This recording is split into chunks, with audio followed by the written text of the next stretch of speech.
Hello students, आज हम chapter 7 की एक्सरसाइज 7.3 करेंगे।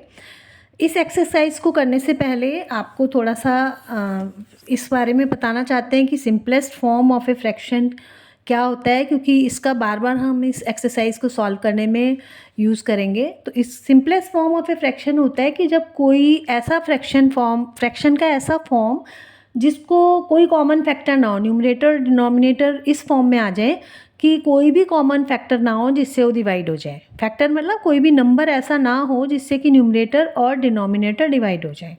तो ये लिखा है fraction is said to be in the simplest form, और इसको लोएस्ट फॉर्म में भी कहते हैं if their numerator and denominator have no common factor.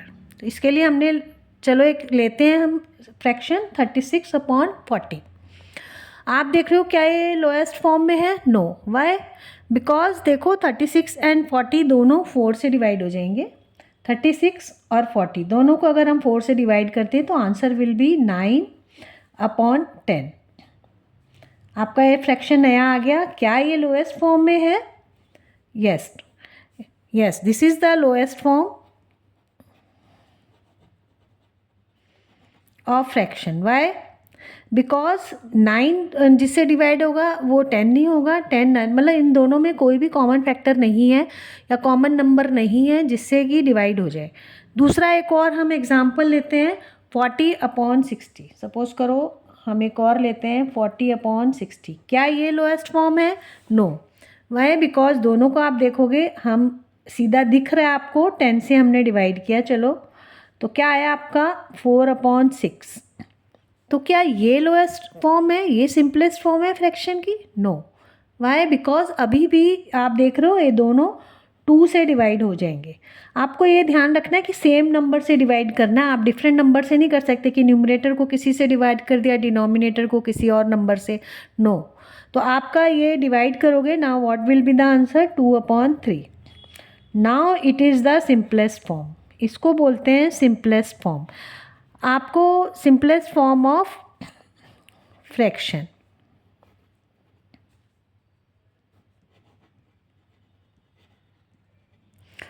तो आप देख रहे हो इसमें कोई भी कॉमन ऐसा फैक्टर नहीं है कि जिससे हम इसको डिवाइड कर सकें। तो इसी को यूज़ करके हम अपनी नेक्स्ट एक्सरसाइज शुरू करेंगे।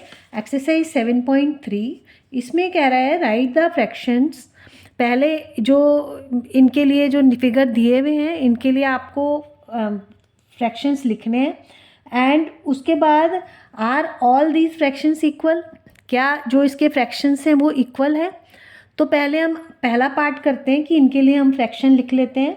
देखो ये आपका क्या हो जाएगा 1/2। ये मैंने आपको जब फर्स्ट एक्सरसाइज कराई थी तो बताया था जितने पार्ट में डिवाइड है वो नीचे आएगा और जो शेडिड पार्ट है वो ऊपर आएगा, क्योंकि इसमें लिखा है कि फ्रैक्शन आपको शेडिड पार्ट के लिए फ्रैक्शन लिखना है। इसके लिए नेक्स्ट आपका है इसके लिए फ्रैक्शन आपका आ जाएगा 2/4।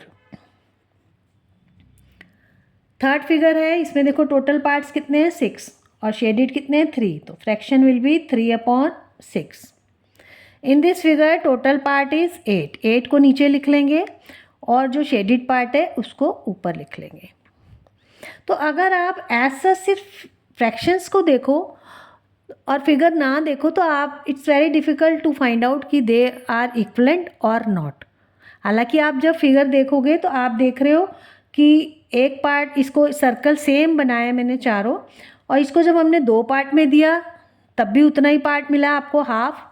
जब आपको इसके 4 पार्ट करके 2 पार्ट देख कर दिए तब भी आप देख रहे हो इसको अल्टीमेटली आपको हाफ ही मिला है। तो इसका मतलब ये दोनों बराबर ही हैं, लेकिन वो आपको फिगर देख के पता लग रहा है। अगर आपको सिर्फ नंबर्स दिए होंगे, फ्रैक्शंस दिए होंगे तो इट्स वेरी डिफ़िकल्ट।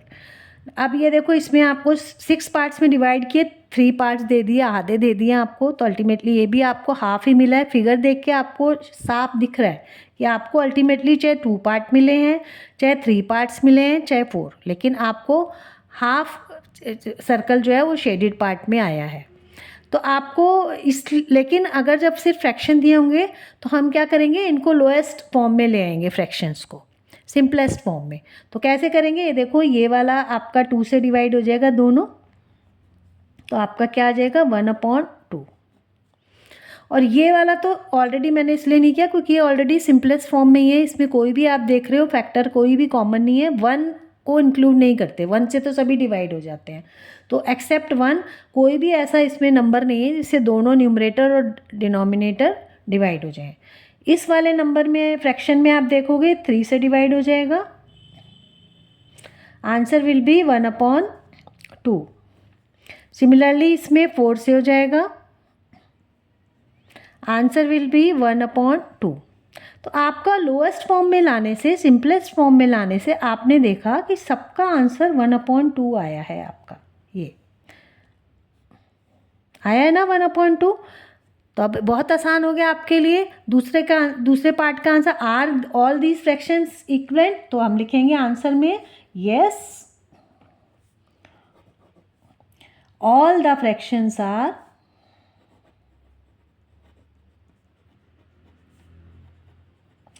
इक्विवेलेंट। तो क्योंकि आपको कंसेप्ट क्लियर था कि व्हाट इज़ सिंपलेस्ट फॉर्म, तो हमने उसको सिंपलेस्ट फॉर्म में ले आए और उसको हमने चेक करा सबका सेम आ रहा है। अगर डिफरेंट आता तो then they are not equivalent. अब हम सेकंड पार्ट करेंगे, इसका बी पार्ट फर्स्ट क्वेश्चन का। इसमें भी यही करना है आपको, write down the fraction, first write down the fraction. इसमें आपको सपोज करो ये सर्कल्स बने हुए हैं, तो जैसे इस फिगर में टोटल सर्कल कितने हैं 4, 8 और 4 12, टोटल कितने हैं आपके 12। तो हम नीचे 12 लिख देंगे, ऊपर कितना आएगा शेडेड कितने हैं 4, तो फ्रैक्शन क्या हो गया आपका 4/12। इसमें देखो टोटल सर्कल्स कितने हैं आपके 9, 3, 3, 6 और 3, 9 और शेडेड कितने हैं 3। In this circle total circle कितने हैं 6, 1, 2, 3, 4, 5, 6 और शेडेड कितने हैं 2। सिमिलरली इसमें टोटल सर्कल है आपके 3 एंड शेडेड 1 आर 1। लास्ट जो फिगर है इसमें आपके ईच रो में 5 हैं, तो 3 रोज में 15 सर्कल हो गए आपके, और ऊपर शेडेड कितने हैं 6, 1, 2, 3, 4, 5, 6। तो अब आप देख रहे हो कि ये तो फिगर में भी इतना आपको जैसे इसमें दिख रहा था इतना क्लियरली नहीं पता लग रहा है कि ये इक्वल है कि नहीं है। इसमें तो फिर भी आपको साफ पता लग रहा था। इसमें अब नंबर ऑफ सर्कल्स भी चेंज हो गए हैं। तो अब वो पूछ रहा है कि क्या ये हमने आधा पार्ट कर दिया, राइट दिस फ्रैक्शन, हमने फ्रैक्शंस लिख दिए हैं। अब वो पूछ रहा है कि ये इक्वल है कि नहीं है ये बताओ। तो हम वही करेंगे, इनको पहले इनकी सिंपलेस्ट फॉर्म में ले आएंगे ताकि हमारे लिए ईजी हो जाए कि ये इक्वल है कि नहीं है। तो इसलिए मैंने आपको पहले इंट्रोडक्शन में सिंपलेस्ट फॉर्म बताई थी, रिफ़्रेश कराया था कि आपको इसी का यूज़ करके बताना है इक्विवेलेंट है कि नहीं है। तो ये देखो इसमें कॉमन फैक्टर आपका 4 है, 4 से डिवाइड करोगे न्यूमरेटर और डिनोमिनेटर को तो आंसर आपका आ जाएगा 1/3। सिमिलरली इसमें 3 है, 3 से दोनों डिवाइड हो जाएंगे, आंसर विल बी 1/3। थर्ड वाले में 2 है आपका common factor, answer will be 1/3। और ये तो ऑलरेडी अपनी लोएस्ट फॉर्म में ही है क्योंकि 1/3 में कोई भी नंबर ऐसा नहीं है जो कॉमन है, कोई भी कॉमन फैक्टर नहीं है, ये ऑलरेडी अपनी लोएस्ट फॉर्म में ही है।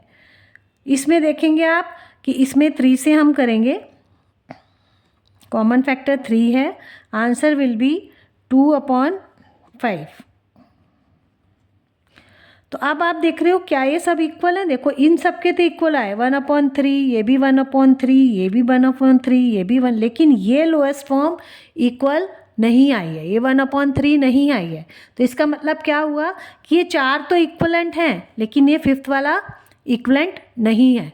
लेकिन उसने हमसे ऐसा कुछ नहीं कहा, उसने तो बोला सारे इक्वलेंट हैं कि नहीं है, तो इसमें सारे इक्वलेंट नहीं है। तो इसमें आपको आंसर में लिख देंगे no all the fractions, all these fractions are not equivalent।